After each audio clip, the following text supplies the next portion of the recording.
بسم اللہ الرحمن الرحیم۔ سورہ فجر کا تقریباً پچھلا ایک حصہ آدھا حصہ ہو چکا تھا اور آج انشاءاللہ ہم اگلا حصہ پڑھیں گے۔ یہاں تک چل رہی تھی آیت نمبر 36 ہے، بہت چھوٹے چھوٹے لکھا ہوا ہے اس میں۔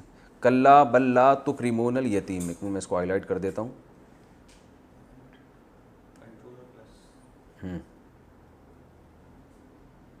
یہ والی آیت چل رہی ہے، کلا بل لا تکرمون الیتیم، ہرگز ایسا نہیں ہے بلکہ تم یتیم کا اکرام نہیں کرتے۔ کلا کا مطلب ہرگز ایسا نہیں ہے، کیا مطلب؟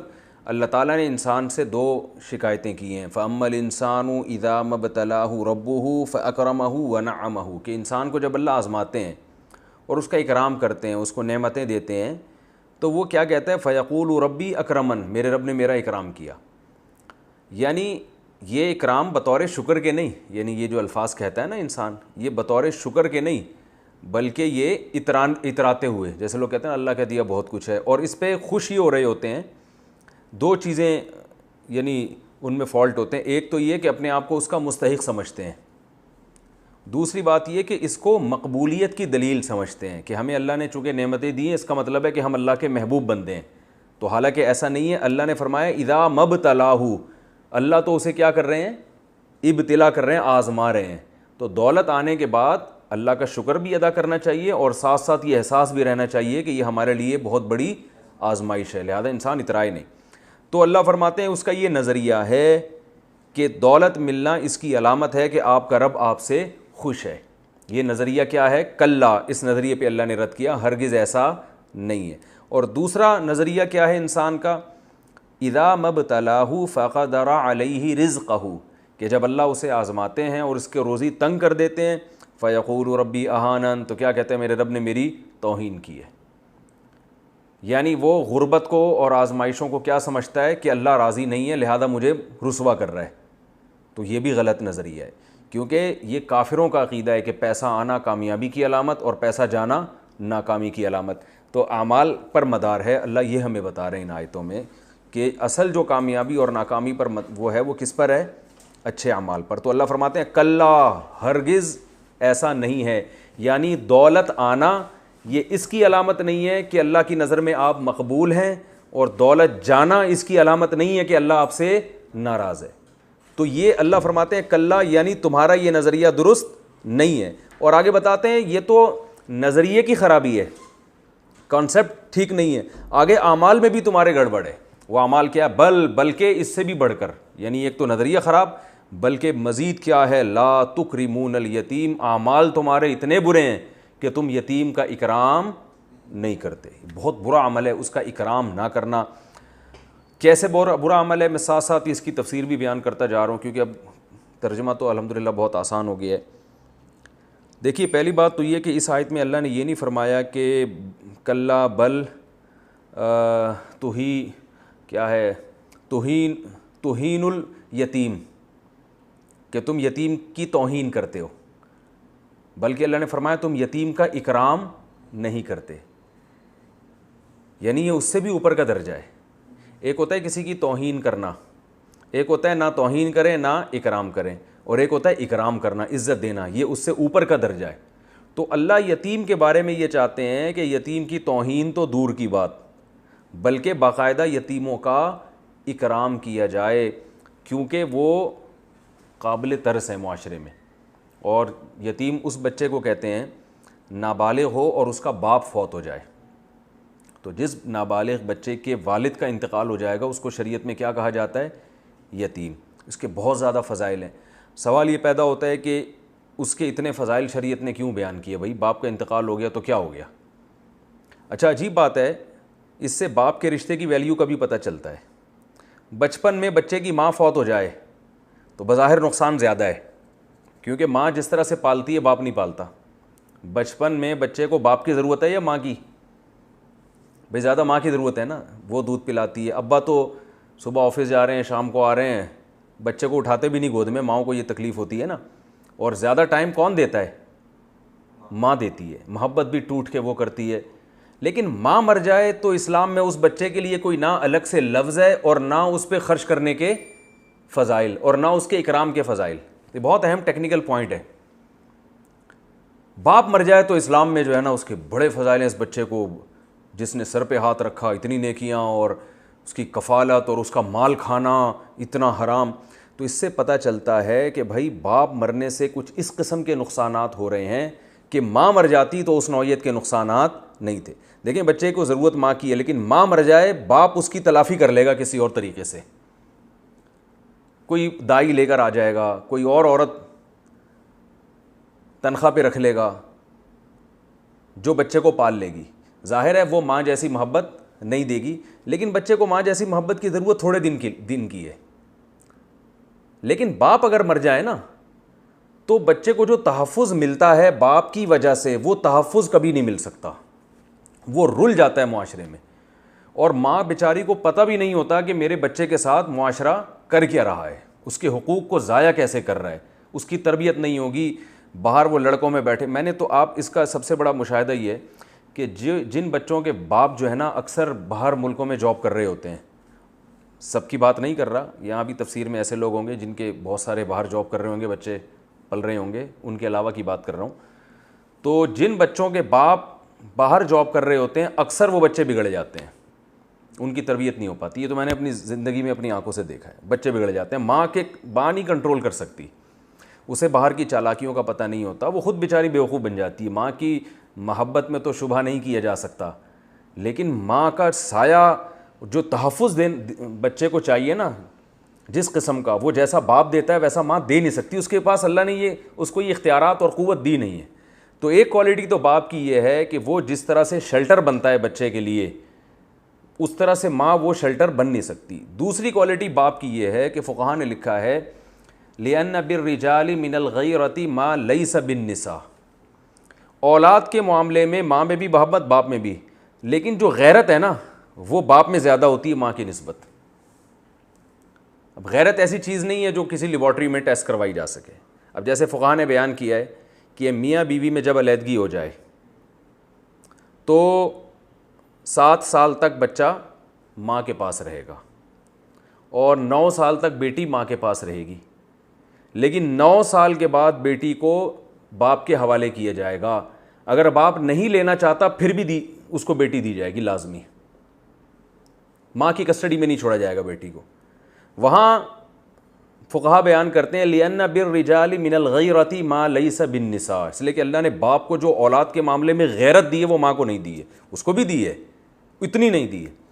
اب بیٹی جب جوان ہو رہی ہے نا تو اس کو ایک ایسے غیرت مند سہارے کی ضرورت ہے جو اس غیرت کے معاملے میں بہت سخت ہو. تو باپ اپنی بیٹی کے معاملے میں، اپنے بیٹے کے بچوں کے ساتھ کیا کچھ ہو جاتا ہے باہر، غلط حرکتیں بھی ہو جاتی ہیں، باپ ان سب چیزوں پہ نظر رکھتا ہے. ماؤں کو تو پتہ ہی نہیں ہوتا یہ چیزیں. باپ کو جیسی پتہ چلتا ہے کسی نے بچے کے ساتھ کوئی ایسی حرکت کی کوشش، آج کل تو یہ بھی بہت فحاشی بہت پھیل رہی ہے، باپ تو آنکھیں نکال دے گا جا کے، ماں بیچاری کیا کرے گی، ماں کو تو پتہ ہی نہیں چلتا. اور بیٹی کے ساتھ جو کچھ ہو سکتا ہے یونیورسٹیوں میں، کالجز میں، تو جو لڑکا اس کے ساتھ غلط کرنے کی کوشش کرے گا وہ لڑکی کے باپ سے ڈرے گا، ماں سے نہیں ڈرتا وہ. تو اللہ نے اس معاملے میں جو مردوں کو فضیلت دی ہے وہ عورتوں کو نہیں دی ہے. باپ اور بھائی اس طرح کے جو رشتے ہوتے ہیں نا یہ قتل تک کر دیتے ہیں، یہ بہت زیادہ اس معاملے میں غیرت میں آتے ہیں، تلواریں نکل جاتی ہیں اس معاملے میں. تو یہ جو ایسے، جیسے میں اس کی ایک مثال دیتا ہوں بیانات میں، جیسے پھول ہوتا ہے نا اس کے گرد کانٹے ہوتے ہیں، تو ان پھول تک پہنچنے کے لیے ان کانٹوں سے گزرنا پڑتا ہے. تو عورت کے گرد نا اللہ نے مردوں کے پہرے لگائے ہوئے ہیں. مردوں کا پہرا نہیں ہوگا تو عورتوں کو بیوقوف بنانا لوگ بنا رہے ہیں. ہمارے پاس کیسز آتے ہیں لڑکیوں کو بیوقوف بنایا جاتا ہے، ماں کو پتہ ہی نہیں ہوتا بیچاریوں کو ہو کیا رہا ہے دنیا میں. تو اس لیے اصولی طور پر اسلام نے اس بات کو مانا ہے کہ اگر بچے کا باپ فوت ہو جائے تو اس کا کوئی پرسان حال نہیں ہوتا، اس کی وراثت بھی کھائی جاتی ہے. چچا ماموں کھا جاتے ہیں بھائی آج کل.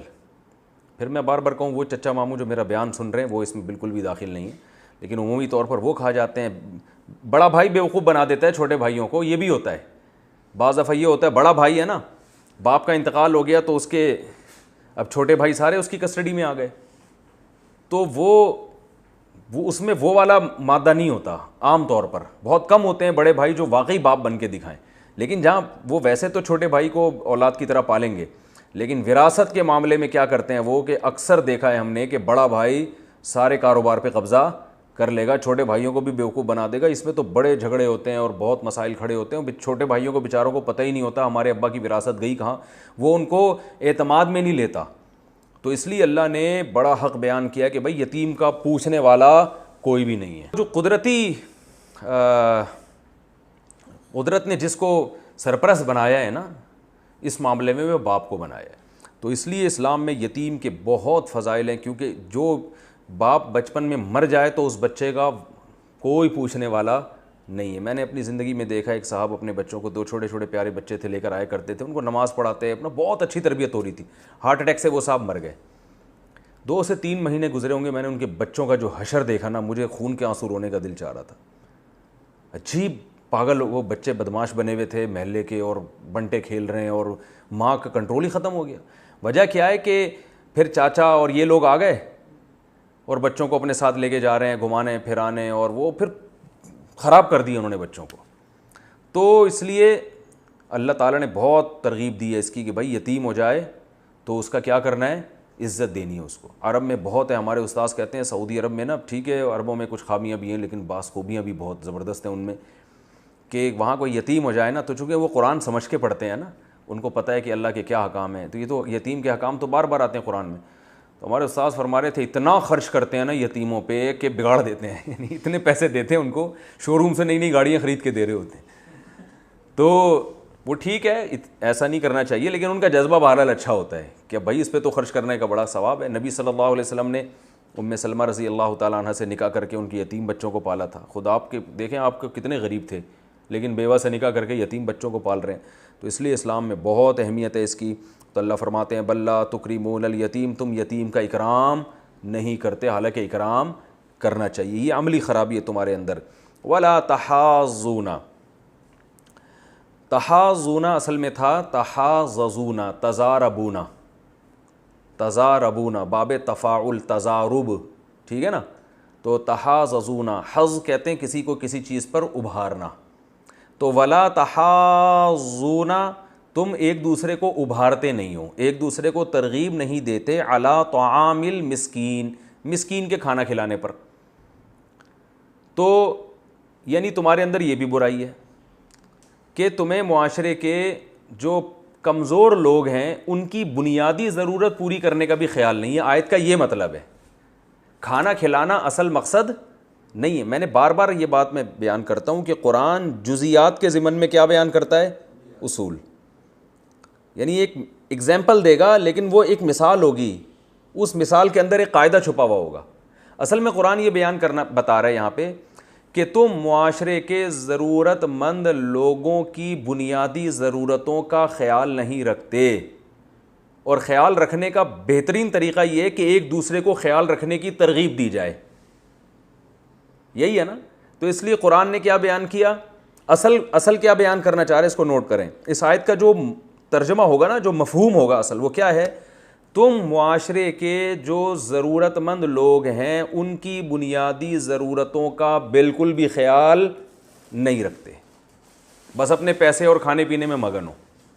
اب اس کو قرآن نے کیا بیان کیا, اب دیکھیں اس کی مثال کیا ہے کہ خیال رکھنا, سب سے آسان طریقے سے خیال کیسے رکھا جاتا ہے, ایک دوسرے کو ترغیب دے دی جائے. بھائی جیب سے پیسہ نکلنا تو اور مشکل کام ہے نا, کم سے کم درجہ کیا ہے, ایک دوسرے کو ترغیب دی جائے کہ یار آؤ اس پہ بیٹھ کے بات کر لیتے ہیں, معاشرے کے ضرورت مند لوگوں کا ہمیں کیسے خیال کرنا چاہیے. تو تحاضون میں اس کو اللہ نے بیان کر دیا کہ ایک دوسرے کو ترغیب بھی نہیں دیتے, تمہیں خیال ہی نہیں ہے, بس اپنے دولت میں اپنے پیسوں میں مگن ہو. اور بنیادی ضرورتوں میں سب سے بڑی ضرورت کیا ہے, کھانا, کیونکہ ہر چیز کا متبادل ہے, ہر چیز کا آلٹرنیٹ ہے, کھانے کا کوئی متبادل نہیں ہے, اور اس کے بغیر تو گزارا ناممکن ہے. تو کھانے کا ذکر بتانے سے کھانا مقصد نہیں ہے, کھانا کیونکہ انسان کی بیسک ضرورت ہے, تو جس کی بھی جس وقت جو بیسک ضرورت ہو اس کو پورا کرنا اس آیت کے تحت داخل ہے. کسی کی بیسک ضرورت اگر پانی ہے تو پانی کا انتظام کرنا, جیسے حدیث میں آتا ہے نا, ایک شخص نے پیاسے کتے کو پانی پلایا, اللہ نے اس کی مغفرت کر دی. تو اگر کسی کی بنیادی ضرورت علاج ہے, وہ کینسر کا پیشنٹ ہے, اس کو ہسپتال میں علاج کی ضرورت ہے, اب ہم کہہ رہے ہیں کہ بھائی قرآن کہہ رہا ہے کہ معاشرے کی جو بنیادی ضرورتیں پوری کرو, اور مریضوں کا علاج کرو تو آپ کہہ رہے ہیں قرآن میں تو مسکین کو کھانا کھلانے کا حکم ہے، تو کینسر کے مریض کو بول دو کہ میرا صبح کا ناشتہ میرے گھر سے، دوپہر کا کھانا میرے گھر سے اور رات کا کھانا میرے گھر سے آئے گا۔ وہ کہیں بھائی اس کے بعد کھانے کے پیسے ہیں، علاج کے نہیں ہیں۔ آپ کہیں جی قرآن نے چونکہ کھانے کی ترغیب دی ہے لہذا میں علاج کے پیسے نہیں دے سکتا، تو یہ قرآن کو نہ سمجھنے کی دلیل ہے۔ تو یہ اصول ہمیشہ یاد رکھیے، گاڑی اردو استعمال کر رہا ہوں، جزیات کے ضمن میں، ضمن کا مطلب ہوتا ہے ایک مثال دی جا رہی ہے اور اس میں ایک اصول اور قاعدہ، ایک لا چھپا ہوا ہے، تو اور وہ لا کیسے چھپا ہوا ہے یہ بھی میں نے بتا دیا کہ مسکین ایک معاشرے کا ضرورت مند ہوتا ہے اور طعام یعنی کھانا اس کی بنیادی ضرورت ہے، اور ایک دوسرے کو ترغیب دینا یہ اس کے خیال رکھنے کا سب سے آسان ترین طریقہ ہے۔ تو آیت کا مطلب کیا ہوا؟ معاشرے کے جو ضرورت مند لوگ ہیں ان کی بنیادی ضرورتوں کو پورا کرنے کا بالکل بھی خیال نہیں رکھتے، تو اپنی لائف میں کیا ہیں؟ مگن ہے۔ بس وہ وائپر جو آتا ہے نا، وہ اس کو گاڑی پہ جو شیشہ صاف کرتا ہے اس کو 5 روپے پکڑایا اور پتلی گلی سے نکل لیے۔ وَتَأْكُلُونَ التُّرَاثَ أَكْلًا لَمًّا، کیسی پیاری آیتیں، دیکھو یہ اس معاشرے میں نازل ہو رہی ہیں اور اس یتیم پر نازل ہو رہی ہیں جو نہ لکھنا جانتے تھے اور نہ پڑھنا۔ ایسی اخلاقی تعلیمات دنیا میں کسی کے باپ کے پاس بھی نہیں ہے۔ معذرت کے ساتھ تفسیر میں ایسے الفاظ استعمال نہیں کرنے چاہیے، لیکن حقیقت ہے کسی مذہب کے پاس ہیں یہ تعلیمات؟ کہیں بھی نہیں ہے۔ اور معاشرہ ان تعلیمات کو فالو کرنا شروع کر دے تو کتنا پیارا معاشرہ وجود میں آ جائے۔ تو اللہ نے فرمایا کہ نہ صرف یہ کہ تم خیال نہیں کرتے بلکہ الٹا یہ کرتے ہو، یعنی اللہ تو کہہ رہے ہیں اپنے مال میں سے خرچ کرو نا جو اللہ نے تمہیں دیا ہے، دوسروں کا خیال کرو، بلکہ الٹا کیا کرتے ہو، جو تمہارا حق نہیں بھی بنتا وہ بھی دوسروں سے چھین رہے ہوتے ہو۔ اور کیسے چھینتے ہو؟ وَتَأْكُلُونَ التُّرَاثَ، تَأْكُلُونَ تَنْصُرُونَ کی طرح کھاتے ہو تراث، تراث میراث کو بولتے ہیں، وراثت کھاتے ہو، اکلن کھانا، لما کا معنی دبا کے، ٹھیک ہے نا، وراثت کھاتے ہو دبا کے کھا جاتے ہو، پوری پوری طارق روڈ کی دکانیں ہڑپ کر جاتے ہو۔ آپ کہہ سکتے ہیں میں نے تو تھوڑی سی کھائی ہے، ہو سکتا ہے بھائی کوئی صاحب سن رہے ہو بیان کہہ رہے ہیں میں نے تو بہن کے صرف 1 لاکھ روپے کھائے تھے، باقی تو سارے ادا کر دیے تھے، جبکہ اللہ کیا فرماتے ہیں تم کھاتے ہو دبا کے۔ تو اصل بات یہ ہے کہ دیکھیں جو حرام کھاتا ہے نا وہ تھوڑا اور زیادہ نہیں دیکھتا، جس نے تھوڑا کھایا ہے نا اس کو موقع تھوڑے کا ملا ہے، زیادہ کا ملتا تو وہ کیا کرتا؟ زیادہ کھا لیتا۔ اس لیے اللہ نے وہ بات ذکر کی ہے جو معاشرے میں رائج ہے، کھائی تھوڑی، اس کو کہتے ہیں قید اتفاقی۔ اتفاقی شرط کا مطلب یہ ہوتا ہے یہ شرط بطور شرط کے نہیں ہے، یعنی یہ احتراز کے لیے نہیں ہے کہ تم تھوڑا کھاتے ہو یا تم زیادہ کھاتے ہو یعنی تھوڑا نہیں کھاتے، یہ مطلب بتانے کا مقصد یہ ہے کہ معاشرے میں ہو یہ رہا ہے کہ زیادہ ہی کھائی جاتی ہے۔ اگر کوئی تھوڑا کھا رہا ہے نا وہ اس لیے کھا رہا ہے کہ اس کو زیادہ کھانے کا موقع ملا نہیں ہے۔ اللہ تعالیٰ فرماتے ہیں وَتَأْكُلُونَ التُّرَاثَ، اور تم وراثت کھاتے ہو، اکلا لما، ایسا کھانا، عقل کہتے ہیں کھانے کو، لما طبیعت سے کھاتے خوب، اور وجہ کیا ہے؟ وَتُحِبُّونَ الْمَالَ، تحب احبا اصل میں تھا احبابا، اکرما کی طرح، ادھر توجہ، اکرما، اور تحببو یحببو یکرمو کی طرح، تو احبابا کو احبا پڑھتے ہیں اور یحببو کو یحبو، اور تحببو کو تحبو، اور تحببونا تکرمونا کی طرح اس کو تحبونا، اور تم محبت کرتے ہو مال سے، حبن ایسی محبت جمع بھی بہت زیادہ، مال سے بھی تمہیں تھوڑی محبت نہیں ہے، دنیا کو مسافر خانہ نہیں سمجھتے، بہت زیادہ محبت ہے۔ تو یہ بہت زیادہ مال سے محبت کرنا بھی شریعت میں اچھا کام نہیں ہے، چونکہ اس لیے زیادہ محبت کی اجازت نہیں ہے کہ یہ دنیا مسافر خانہ ہے، اور اسی کا اگلی آیتوں میں ذکر ہے، کیونکہ ہم مال سے بہت زیادہ محبت کرتے ہیں، اس لیے کہ ہمیں بہت، میں نے بیان میں بتایا تھا نا کہ ہم کسی کا مکان دیکھ رہے ہوتے ہیں، اس کو دیکھ دیکھ کے رش کرتے ہیں، مکان میں رہنے والے کو نہیں دیکھتے کہ یار اس کی ہڈیاں دیکھو، یہ کیا اس بیچارے کی زندگی ہے اور کتنے دن میں زندہ رہے گا، ایک پل کا بھروسہ نہیں ہے۔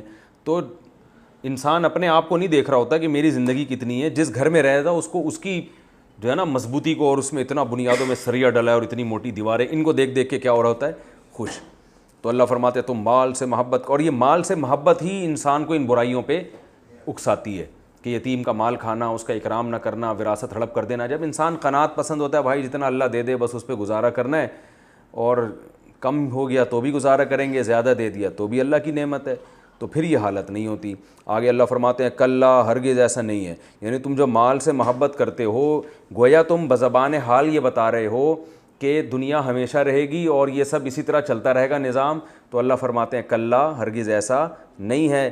اذا دکت الارض دکن دکا, جب کوٹ دیا جائے گا. دکا اصل میں تھا دوکی کا, زوریبا کی طرح, دکا کا یا دکوکو, اس کا معنی ہوتا ہے کسی چیز کا کوٹنا. تو دکا کا ضربہ کی طرح, تو اس کو پڑھتے کیا ہیں دکا, اور دکا اصل میں تھا دوکی کا.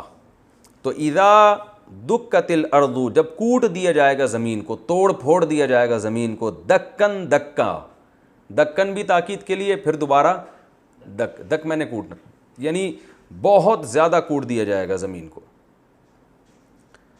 وجاء ربک, اور آئے گا تیرا رب, والملک, اور فرشتے, صفن صفا, صف بنا کر, صفن صفا مکمل, یعنی فرشتے بھی صفوں میں کھڑے ہوں گے. اچھا یہ بھی ایک علمی نقطے کی بات ہے کہ اس فرشتوں کے بارے میں بھی قرآن میں آتا ہے کہ جب اللہ کی حمد و ثنا کرتے ہیں صفیں بنا کے. نبی صلی اللہ علیہ وسلم جب نماز کے لیے آتے تو بعض دفعہ آپ فرماتے صحابہ سے الا تصفون کما تصف الملائکہ, تم ایسے صفیں نہیں بناتے جیسے فرشتے بناتے ہیں. تو فرشتے کیسے بناتے ہیں, بالکل مل مل کے کھڑے ہوتے ہیں, تو تم بھی ایسے مل مل کے کھڑے ہو جاؤ. تو اس سے پتہ چلتا ہے اسلام کے مزاج میں ڈسپلن ہے. آج تو دنیا میں سب سے زیادہ پھوڑ ہوگا نا, جس کی بیٹھے تو شلوار کا ناڑا لٹک رہا ہے, چلنے کی تمیز نہیں, کوئی ڈسپلن ہی نہیں ہے, اس کو سمجھتے ہیں لوگ ماشاءاللہ بہت پہنچے ہوئے بزرگ ہیں, بہت نیک آدمی ہے, اس کو تو کچھ ہوش ہی نہیں ہے دنیا میں. وہ ٹھیک ہے, میں کسی کا ناڑا خدا نخواستہ لٹک رہا ہوں تو میں یہ نہیں کہہ رہا کہ وہ برا آدمی ہے. ایک مثال, میری مثالیں اسی ٹائپ کی ہوتی ہیں معذرت کے ساتھ. تو یہ کیونکہ ہمارے ہاں ایسا ہو گیا ہے دینداروں کے, تو یہ سادگی ہے. بعض دفعہ انسان دنیا سے بے رغبتی کی وجہ سے بھی ہوتا ہے, اس کو کسی چیز کا ہوش ہی نہیں ہوتا. تو وہ اس لیے نہیں کہ ڈسپلن کی کمی ہے اس میں, وہ تو چلے ٹھیک ہے اچھی بات ہے, لیکن نارملی ہمارے ہاں بد نظمی کو کیا سمجھا جاتا ہے, کمال. آپ کسی کو چندہ دے کے رسید مانگ لیں اس کو غصہ آ جائے گا, کیا مجھ پہ اعتماد نہیں ہے, کیا مجھ سے رسید مانگ رہے. بھائی ایک نظم ہے نا, کوئی آپ کی NGO ہے, کچھ ہے, تو آپ کیوں رسید نہیں ہے؟ تو اور اگر نہیں ہے تو پہلے بتاؤ بھائی کہ رسیدوں کا سسٹم ہی نہیں ہے کیونکہ NGO نہیں ہے. ایک مثال دے رہا ہوں میں. تو معاملات میں بالکل صفائی نہیں ہے, ڈسپلن نہیں ہے. تو صفوں میں نبی صلی اللہ علیہ وسلم کس قدر اہتمام کیا کرتے تھے کہ یعنی جب صفیں تیار ہو جاتی نا تو آپ صلی اللہ علیہ وسلم چلتے تھے صفوں میں, دیکھتے تھے کہ کسی کا سینہ یا پیٹ آگے تو نہیں نکلا ہوا. تو مشہور واقعہ, ایک صحابی کو آپ صلی اللہ علیہ وسلم نے ایسے نوک لگائی تو انہوں نے کہا میں بدلہ لوں گا, ٹھیک ہے نا, آپ نے مجھے نوک لگائی ہے اس کی تلوار کی, تو انہوں نے کہا کہ میں تو بدلہ لوں گا. آپ نے فرمایا ٹھیک ہے. تو آپ صلی اللہ علیہ وسلم نے اپنے پیٹ کھولا تو انہوں نے بوسہ لے لیا آپ صلی اللہ علیہ وسلم کے پیٹ کا. تو وہ بھی یہی واقعہ ہوا تھا, صف کو پیچھے کرنے کے لیے آپ نے ایسا کیا تھا. تو آپ صلی اللہ علیہ وسلم بہت زیادہ, حالانکہ تھوڑی دیر کی نماز ہے, لیکن بھائی جب لائن سیدھی ہونی چاہیے, لائن کیا ہونی چاہیے, سیدھی. ٹیڑھی میڑھی لائن اسلام میں قبول نہیں ہے, لائن ہے تو سیدھی ہو, ٹیڑھی میڑھی نہیں, اور فاصلہ نہ ہو, تمیز سے کھڑے ہو سارے کے سارے. تو اسلام میں ڈسپلن کی بہت زیادہ اہمیت ہے. تبھی نمازوں کے بھی اوقات ہیں, ایسے نہیں کہ فجر آپ ظہر میں پڑھ لیں, ظہر کسی بھی وقت پڑھ لیں, ایسا نہیں ہے. نمازوں کی ٹائمنگ ہے, تو ہر چیز کا. تو اللہ فرماتے ہیں قیامت کے جب بھی حساب ہوگا نا تو بھی فرشتے لائن سے کھڑے ہوں گے, ٹھیک ہے نا. اب یہ چیزیں غیر مسلموں نے ہم سے لے لی ہیں, وہ سارا ڈسپلن وہ فالو کر رہے ہیں, اور ہم سمجھتے ہیں کہ چونکہ غیر مسلم نظم و ضبط کے ساتھ چلتے ہیں لہذا ہم سمجھتے ہیں شاید یہ شیطان نے ان کو سکھایا ہے, ٹھیک ہے نا, اور یہ تو کہ شیطان کو فالو کرتے ہیں لہذا یہ شیطانی کام ہے. مولانا رشید تھانوی رحمہ اللہ نے غالباً ایک واقعہ لکھا ہے یا کسی اور بزرگ نے کہ ایک انگریز انڈیا میں مسلمان ہوا. پرانی بات ہے جب بر صغیر پر انگریزوں کی حکومت تھی. تو مسلمان ہوا نا, تو اس نے کیا کیا, مسجد کا وضو خانہ دیکھا بہت گندا ہے, تو اس نے صفائی شروع کر دی. تو ایک نمازی نے کہا یار مسلمان تو ہو گیا مگر انگریزوں والے کام نہیں چھوڑے اس نے, ٹھیک ہے, مسلمان تو ہو گیا مگر کام وہی انگریزوں والے اس کے. تو یہی ہمارا حال ہے. وَجَاءَ رَبُّكَ وَالْمَلَكُ صَفًّا صَفًّا, اور تیرا رب اور فرشتے آئیں گے صف بستہ ہو کے. وَجِيءَ يَوْمَئِذٍ بِجَهَنَّمَ, جاء کا جاء اصل میں تھا جایا ضربہ کی طرح, اور جیآ اصل میں تھا جویآ زوریبا کی طرح. اس کا معنی ہے لایا جانا, جایا آنا, جویآ لایا جانا. جیسے ضربہ مارا, زوریبا مارا گیا. تو وجی آ اور لایا, اچھا جو ہی آ کو پڑھتے کیا ہیں, جی آ, جو ہی آ کو کیا پڑھتے ہیں, جی آ. وجی آ یومئذ اور جس دن ایسا ہوگا لایا جائے گا, بجہنم جہنم کو لایا جائے گا, یومئذ جس دن ایسا ہوگا, یتذکر الانسان انسان کو نصیحت حاصل ہو جائے گی. تذکر تفعل باب ہے, تکلف والا, اس کا معنی نصیحت کا حاصل ہونا. انسان کو نصیحت حاصل ہو جائے گی. وَأَنَّا لَهُ الذِّكْرَىٰ اور کہاں ہے آج اس کے لیے نصیحت.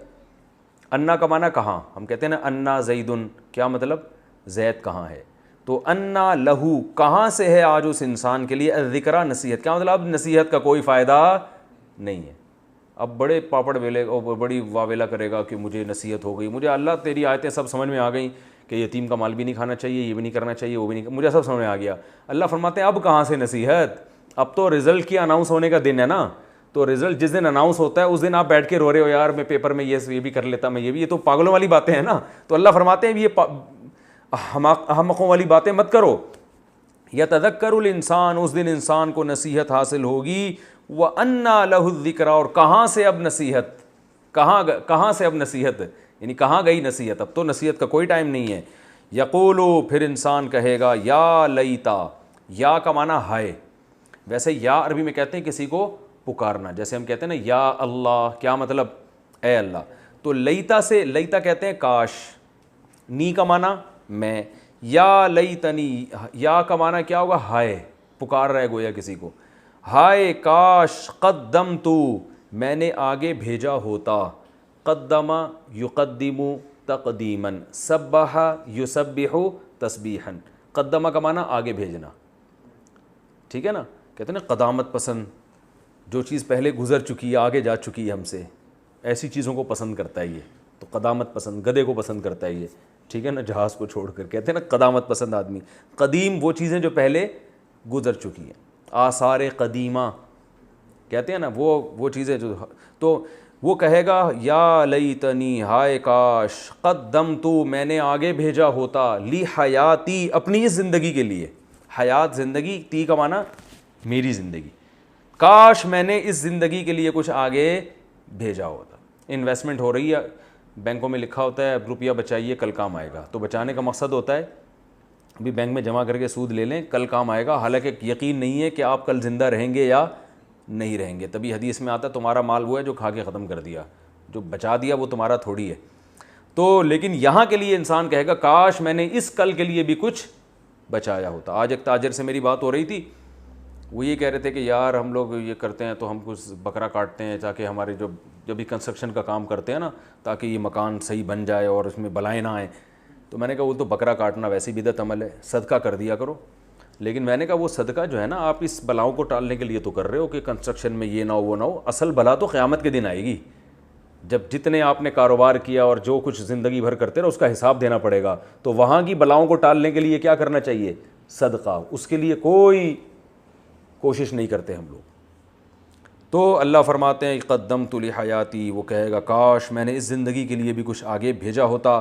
فَيَوْمَئِذٍ پس یومئذٍ جس دن ایسا ہوگا, لا يعذب نہیں عذاب دے گا, عذابہ اس اللہ کے عذاب جیسا عذاب, احد کوئی بھی. جس دن یہ قیامت ہوگی نا اور یہ باتیں ہوں گی تو اللہ کے عذاب جیسا عذاب کوئی بھی نہیں دے گا, یعنی بہت سخت عذاب اللہ دے گا. ولا یوثق, اوثق یوثق اکرم یکرم کی طرح, اس کا معنی ہوتا ہے اوثق کا معنی ہوتا ہے پکڑنا. دیکھو میثاق ایک ایگریمنٹ کو بولتے ہیں, کہتے ہیں نا میثاق مدینہ, لفظ سنا ہوگا نا. تو میثاق کیوں کہتے ہیں, اس لیے کہ اس ایگریمنٹ میں بھی انسان ایک دوسرے کے ساتھ جڑ جاتے ہیں.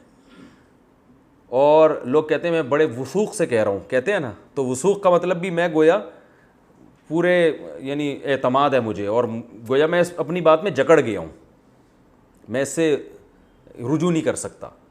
تو ولا یوثق وثاقہ, اللہ فرماتے کوئی نہیں پکڑے گا, وثاقہ اس اللہ کے پکڑنے جیسا, احد کوئی بھی نہیں.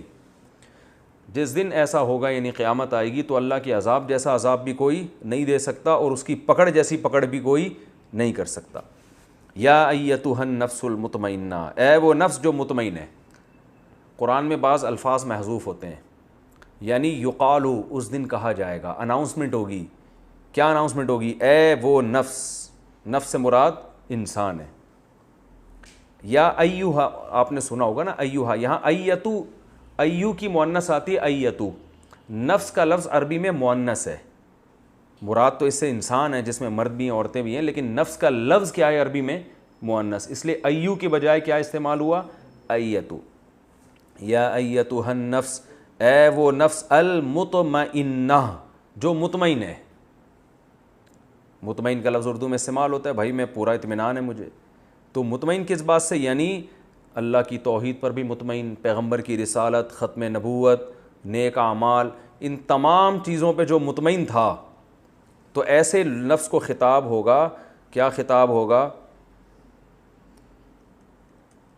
ارجعی، رجع یرجع، ضرب یضرب، اس کا معنی ہوتا ہے رجوع کرنا. تو یضرب کا امر کیا آتا ہے؟ اضرب. تو یرجع کا امر کیا آئے گا؟ ارجع. اور ارجع کی مؤنث ارجعی، کیونکہ نفس مؤنث ہے نا، اس لیے ارجع کے بجائے کیا آ رہا ہے؟ ارجعی. ایسے نفس سے کہا جائے گا ارجعی، لوٹ جا، الی ربکی، اپنے رب کی طرف. ربکا کے بجائے ربی کی، کیونکہ مؤنث ہے. راضیتن، اس حال میں کہ تو بھی کیا ہے؟ راضی. مرضیہ، اس حال میں کہ تجھ سے بھی رب کیا ہے؟ راضی. مرضیہ اصل میں تھا مرضوین، مقتول کی طرح. مقتول جس کو قتل کیا جائے، مضروب جس کو مارا جائے. مقتول کی مؤنث کیا آتی ہے؟ مقتولہ. مضروب کی مؤنث کیا آتی ہے؟ مضروبہ. تو مرضوین جس سے راضی ہوا جائے، یعنی جس سے اللہ راضی ہو گیا. مرضویتن اس کی مؤنث. تو مرضویتن کو پڑھتے کیا ہیں؟ مرضیتن. یہ مرضویتن ہی ہے مقتولتن کی طرح جو بن کیا گیا مرضیتن. یا ایتھا النفس المطمئنہ، اے وہ نفس جو مطمئن تھا، یعنی اللہ کی عبادت پر، نیک اعمال پر، پورے کانفیڈنس کے ساتھ، اعتماد کے ساتھ اللہ کی عبادت میں، اللہ کے حکام کو پورا کرنے میں لگا رہا. اس کے بارے میں کیا کہا جائے گا؟ ارجع الی ربک، چل اپنے رب کی طرف. راضیتن، تو بھی خوش، مرضیتن، اور تیرا رب بھی تجھ سے خوش ہے. تو کتنا زبردست بات ہوگی جب اللہ سے اس حال میں ملاقات ہوگی کہ آپ بھی اللہ سے خوش. کیوں آپ اللہ سے خوش؟ کہ اللہ نے آپ کو، آپ کی جو اعمال تھے نا، اس کا ایسا انعام دیا ہوگا کہ آپ بھی کہو گے اللہ میں تجھ سے کیا ہوں. ابھی دیکھیں خوش ہوتے ہیں نا، ابھی خوش تو ہوتے ہیں لیکن دل میں وسوسے آ رہے ہوتے ہیں. جیسے ایک صاحب کے بچے کا انتقال ہو گیا، تو میں نے ان کو تسلی دی. میں نے کہا بس، کہتے ہیں ہاں یار بس اللہ کی طرف سے اللہ نے دی تھی ایک نعمت، واپس لے لی. پھر تھوڑی دیر میں کہتے ہیں یار پتہ نہیں اللہ کو میں ہی ملا تھا یار، میرا ہی بچہ مارنا تھا. ایسی باتیں شروع کر دی انہوں نے. ٹھیک ہے نا. تو ایک آزمائش ہے نا دنیا میں، تو قیامت کے دن وہ آزمائشیں کیا ہو جائیں گی؟ ختم. اب حقیقی معنی میں انسان خوش ہوگا، اللہ نے اتنا نوازا ہوگا. تو اللہ فرماتے ہیں ارجع الی ربک، اپنے رب کی طرف چل. راضیتن، تو بھی خوش، کیونکہ اللہ نے تجھے تیری نعمتوں کا ایسا بدلہ دے دیا جو تیرے تصور میں بھی نہیں تھا. مرضیتن، اور تیرا رب بھی تجھ سے کیا ہے؟ خوش ہے. فادخلی، ادخل، داخل یدخلو، اس کا کیا معنی ہوتا ہے؟ داخل ہونا. ادخلی مؤنث کے لیے، فادخلی اصل میں تھا فادخلی، تو ملا کے کیا پڑھتے ہیں؟ فادخلی. داخل ہو جا فی عبادی، میرے نیک بندوں میں، یعنی میرے بندوں میں. جو جنت میں میرے بندے جا رہے ہیں نا، نیک بندے. عباد عبد کی جمع ہے، عبد غلام کو کہتے ہیں، عباد اس کی جمع آتی ہے. میرے بندوں میں داخل ہو جا. وادخلی، اور داخل ہو جا جنتی، میری جنت میں. تو ایسے نیک لوگوں سے کہا جائے گا.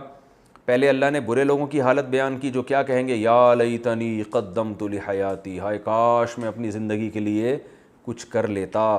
اور اللہ فرماتے ہیں پھر ایسا عذاب اللہ دے گا، اس ندامت کا کوئی آخرت میں فائدہ نہیں ہوگا.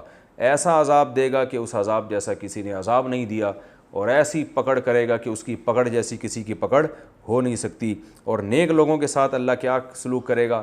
اے مطمئن نفس جو میری عبادت. یہ دیکھیں جو علماء بیان کرتے ہیں نا، نفس کی 3 قسمیں، نفس مطمئنہ، نفس امارہ اور نفس لوامہ. یہ ان 3 قسموں میں داخل نہیں ہے، وہ اصطلاح ہے. علماء بیان کرتے ہیں نفس یعنی انسان کی نا 3 کنڈیشن ہوتی ہیں. ایک ہے نفس مطمئنہ، وہ نفس جو عبادت پر اطمینان ہو، اس کو اللہ کی رضا پر اور شریعت کو دل و جان سے فالو کرتا ہو، دل لگتا ہو اس کا عبادت میں. اور گناہ سے بچتا ہو وہ.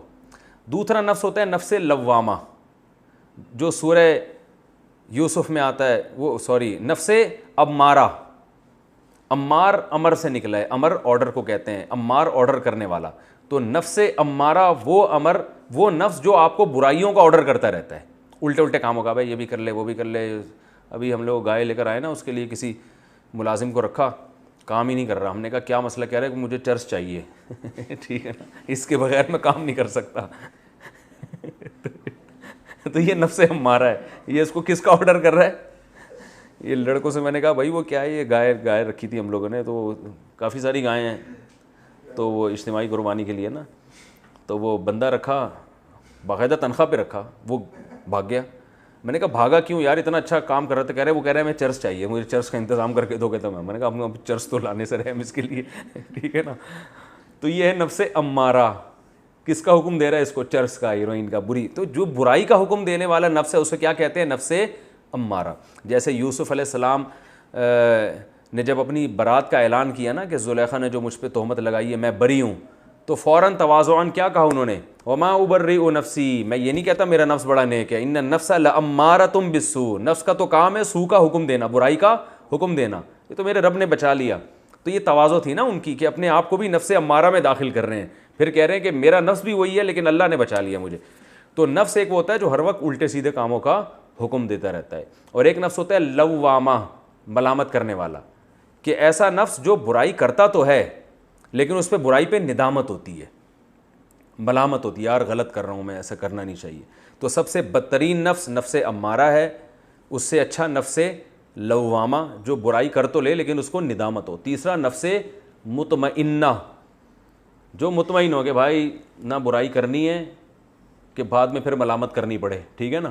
اور اللہ کی نعمتوں پر اور اللہ کی تقدیر پر راضی اور شریعت پر اطمینان ہو. پھر اگر کوئی غلطی ہو جائے وہ تو کسی بھی انسان سے ہو سکتی ہے.